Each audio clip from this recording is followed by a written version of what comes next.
Okay, Redmist back again. Let's take a look at the next boss, Ignis. So I'm going to be running a little path here as a ghost wolf. Take a look at this path and the position of the path, because this is the path that the main tank for the boss, is going to follow. It's a kite path that we found works very well for us. You'll notice as well that they've got those pools of water on the left and right that I ran towards and away from. Now those are very important in the encounter, and you'll be able to see them. So our tank is going to be our main druid tank, happens to be my wife. Now we're going to misdirect pull onto this tank. Now this tank is going to be kiting this boss, and the boss has many abilities during this fight, and this can be quite a challenge if you've not done it before. It can be quite a lot of heavy raid damage. Now you'll have several people with different jobs. Don't worry about DPSing on the pull until the position of the boss is in the right position, or you'll over aggro. So Drazer, our tank, is pulling the boss into the right position to start the kite path. Now this boss has a number of problematic abilities. The first thing is this breath and scorch. Now you can see that we've got a black and red flame patch on the floor. Now I'll come to the rest of the abilities in a moment, so don't worry about what's going on in the fight. Let's just try to understand the encounter first. Now the problem with these black and red patches of fire on the ground is they do a lot of damage if you're stood in them, especially the tank. You really need to get out of them. Unfortunately, many people will not see these textures on the ground, because you must have the new projected textures option ticked in your graphical settings. We struggled with this encounter until we realised that quite a few people weren't actually seeing this stuff on the ground, so make sure you've got projected textures turned on. So we're doing as much DPS as we can. Now the off tanks in this encounter have got a very significant job. Now those pools of water you see on either side, I'm facing one at the moment that's in front of that boss.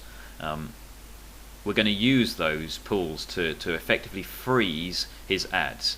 Now when he activates constructs, what he's doing is he's creating an add, and the off tanks will need to pick that add up, and they'll need to drag it into his fire patches that are on the ground, the stuff we talked about earlier. Now when they do that, those adds will start to get a stacking debuff on them. Now when it's stacked enough, the off tanks will need to drag those constructs into the pools of water, and it's like putting huge chunks of hot metal into cold water. It freezes them in place, and they can be shattered. So you'll need to have a couple of DPS. Now we always do this with a couple of ranged DPS for a very good reason you'll understand in a moment with this encounter.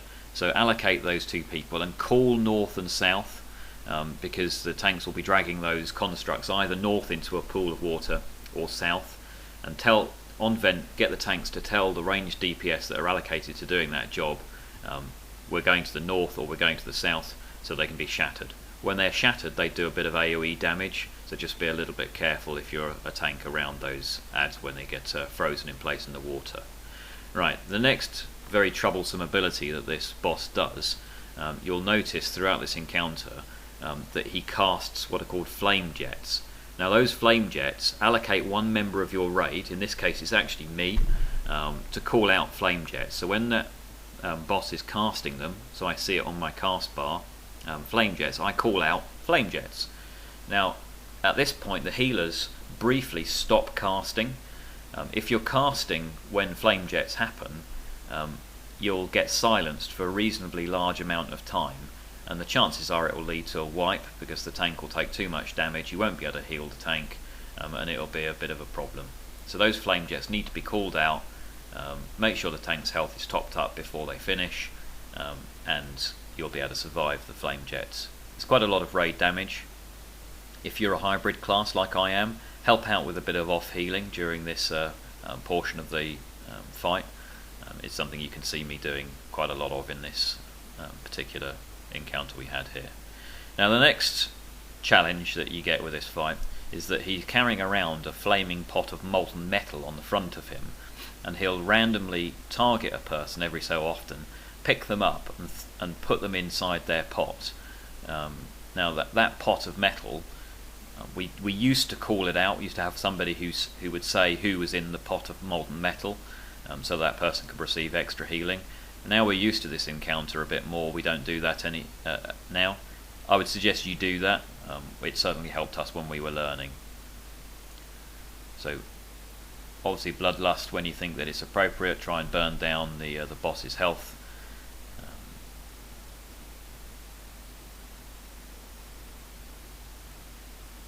So as you watch the encounter, you'll notice that you've got the tanks trying to drag these ads over.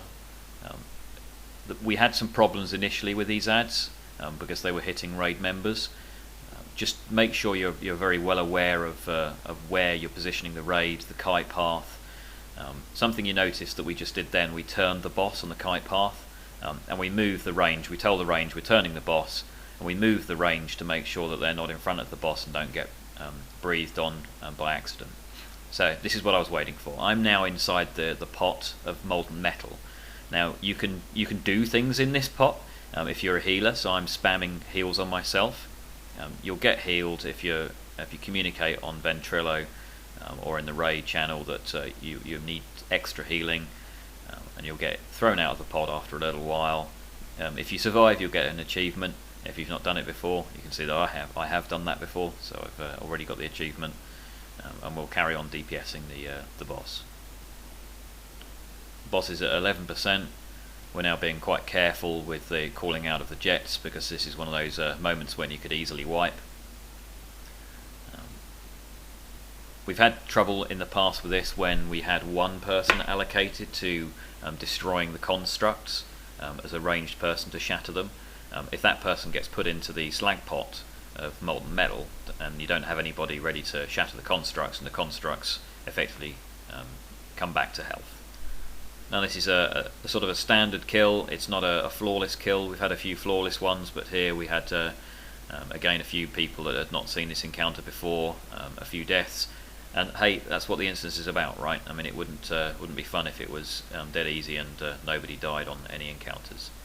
So there we are, done with Ignis, the Furnace Master.